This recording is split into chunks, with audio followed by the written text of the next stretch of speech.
Alright, what's going on, guys? Today we remembered that we have an intro this time. I just want to say a quick thank you to everyone who saw last video. Just all the comments and the likes and everything. Super encouraging, and y'all are hilarious, and I miss you guys a lot. So it feels good to be back and at least enjoying the game enough to be like, yes, I want to do this, I want to make videos. So I had this game. This is one of the games that I recorded, that I talked about over the last couple weeks, and Donskoy is one crazy ship. If I'm going to play a tier 8 cruiser, it's going to be Buffalo or Donskoy. That's about it. That's that's about it, to be honest. I think Donskoy might be the best. It just depends. I think Donskoy and Buffalo are tied for best tier 8 cruiser. I don't know. It honestly just really depends on matchmaking. Some games Donskoy can feel pretty like annoying to use, and Buffalo can feel great, and vice versa. But this game goes down to the wire, and I think at one point it ends up being a 3 versus 7, and the ending is so hilariously like Russian bias meme joke. Like, it's so, I hope you guys stick around to the end, or at least just see what I'm talking about. It was hilarious. Shooting AP at the Marlboro here, because this AP with the caliber and the shell velocity, Donskoy AP carries very well. Even at max range, you can get some plunging fire, weird citadels on some ships. So I was just kind of testing it out. I was like, you know what, let me just shoot this guy with AP. He's max range, it's a Marlboro. If something crazy is going to happen, it's going to be against a Marlboro max range with Donskoy AP. And I think we did a really good job of definitely surveying the field in this game, keeping an eye out of where we are in relation to the enemy team. And if you can see me, what I was doing, I'm trying to see where I could potentially be crossfired from. So at this point in time, I'm pulling out here. I'm completely focusing. I'm forgetting about the Frederick in that flank. I'm focusing on this flank here too. And because I know that I'm most vulnerable from this side, and all of our attention is this way now. So we can dodge and watch the incoming shells. Something to look out for is the Soyuz in this game. Pretty decent player. You see he shoots me over the island there. Luckily I was already turning out, but very good heads up play from a battleship player, because I honestly wasn't expecting it. I just naturally kind of like turn out and slow down in those maneuvers, because a lot of people will just abuse the auto aim and just assume that you're sailing just straight forward, not turning. So always good to be manipulating your throttle. And I think this is where we shoot AP at the Yama. I can't remember. I'm confused. Oh, this is where, yeah, see, like sometimes, obviously, Donskoy HE doesn't pin 32.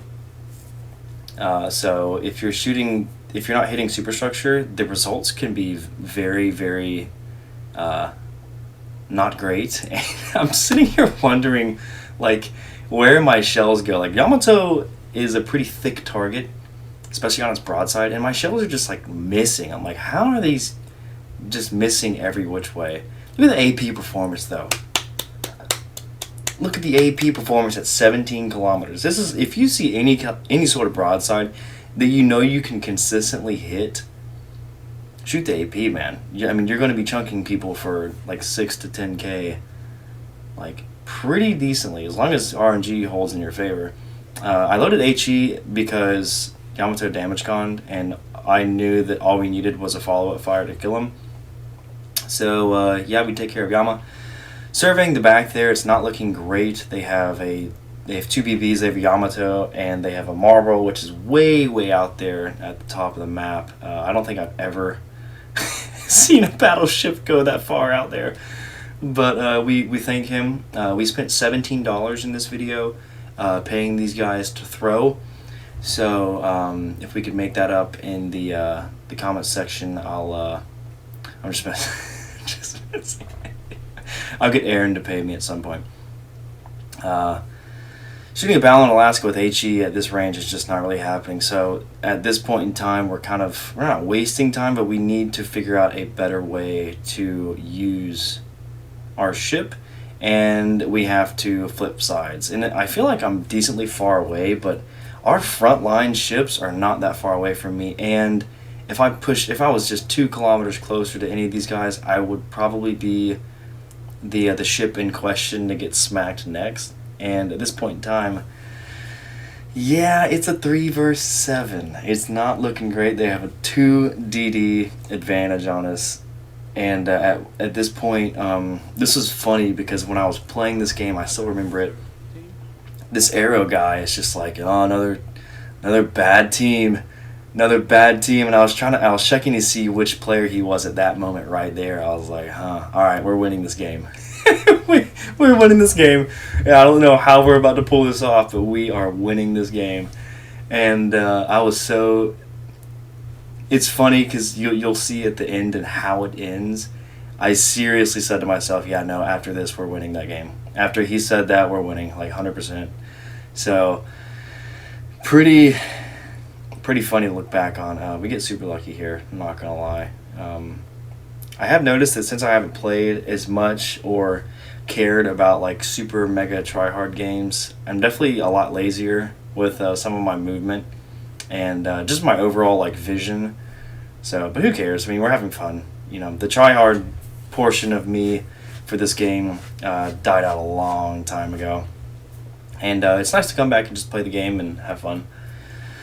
So yeah, we've killed a ship. We've killed 2 ships.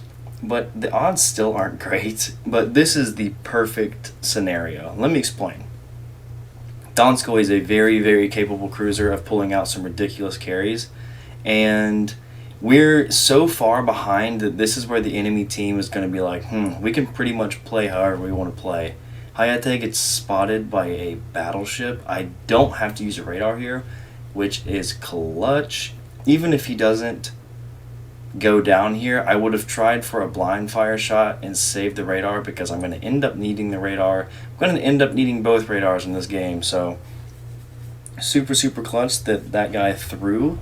And this is what happens. Teams get ahead, and it's just like, man, they're going to start playing so ridiculously like ballsy that you can start taking advantage of it. Now it's a 1v1. It was a 3v7, but we've been able to pretty much target these ships in 1v1 engagements. And the Marlboro versus Donskoy is a little bit it's a little bit rough. I just can't, man. I was honestly trying for Citadels. I don't know if I can Citadel Marlboro at this range, but it's just Marlboro's a ship that is just a punching bag, man. Like, it is so funny. So end up picking the Wither up right here. Yep. Get a kill on him, and here's a huge portion here. We are surface ship spotted, but what I'm going to do is, I know the DD's trailing me because I'm located. I'm going to wait for my detection to bloom to my normal detection. I'm still spotted. This lets me know that the Shima is definitely a lot closer than I thought he was, and we get to catch him in a radar. Guns are turned. I'm prepared for him. Waiting just that extra 5 seconds to go dark and realizing, oh, the Shima's probably actually a lot closer and I can radar him. That's super necessary and heads up if you're going to be playing a radar cruiser. But unfortunately, decent awareness from this guy. I'm going to take a break for 1 second to get a sip of water. Good news, water was very refreshing. Check out this play by the Suzuka here. He fires his front turrets, we dodge, we miss. We're turning out here, and Donskoy sits very low to the water, so it's very hard to Citadel. I'm trying to make this turn at full speed, and then I hard brake as soon as he shoots to try and to dodge his sails. But Russian bias versus Russian bias. That's pretty daggum lucky from a Soyuz. Didn't see that coming, but you know, it is what it is. I don't understand why we still get the if you saw it said that it permanently broke one of my turrets, but that's been a bug in the game for so long, and I don't know. But you might be asking why I'm shooting AP here is because I can get full pins, And I can also get overpins, which will do the same amount of damage as they would, because if I shoot HE into the superstructure, it's already so saturated that I would get minimal damage. But look at that chunk. That is AP damage. Goodness gracious. And happy that I turned out, because if I charged into the Soyuz, I would be facing a Shima that would be torping me. I would have to be taking care of the Soyuz, and I would also be giving myself into a crossfire of the Alaska. So the choice to turn out there, I think, was the right one. We just got super unfortunate, unlucky with the Soyuz's back turret. But we still have a heal, which, if you don't know, Donskoy has like one of the best heals in the game for a cruiser, and I'm excluding super cruisers. I'm not talking about Alaska. I'm not talking about Azuma, because those are not cruisers in my mind. They're not just like basic cruisers. As a basic cruiser, Donskoy has, I think it's 315 HP heal per second. That's a chunky heal. Most tier 7 and most tier 8 heals are going to be in the 230 to like 280 range. Donskoy gets 300 plus. It's kind of ridiculous. So don't ask me why. Donskoy, in my opinion, is just a touch too good, but I think it's fine. I wish they would buff the other cruisers to kind of match it. I think Buffalo's fine. Ibuki is just tragic, and Rune is also just tragic, but it is what it is. We don't really care about Rune. All we care about is the Hindenburg, which will probably come out in 2025. But anyways, we see that the Shima has torped the BB, which is nice. And look at our radar coming off cooldown right on time. We end up catching the Shima here. He's playing smart though. He got the kill, and he's running away. And as this game transpires, we do have the point lead, but there's also plenty of time for this guy, if he lives here, to torp us and win the game, or at least stall our points. So we have to kill this guy here. This is my last salvo that I'm going to get on the Shimakaze. One shell hit will not be enough to kill him unless it's a detonation. Coming back from a 3 versus 7, our friendly Azuma was like, our team is terrible. Al was just like, you know what, we're winning this game. And oh man, that was quite a funny turn. I was running the epic reload mod. I don't know why I didn't talk about that. But I do think it's nice on the Donskoy, the 12 guns, the decent reload helps get that reload down, and it's a pretty spicy boat. If you don't have the Donskoy, I think it's the most consistent cruiser at tier 8 in the tech tree for sure. I love it, and also, again guys, thank you for the support. Really means a lot to me, and yeah. Chili makes another video. Feels good, man. It feels really good. And yeah, I'll see y'all in the next one. Take it easy. Peace.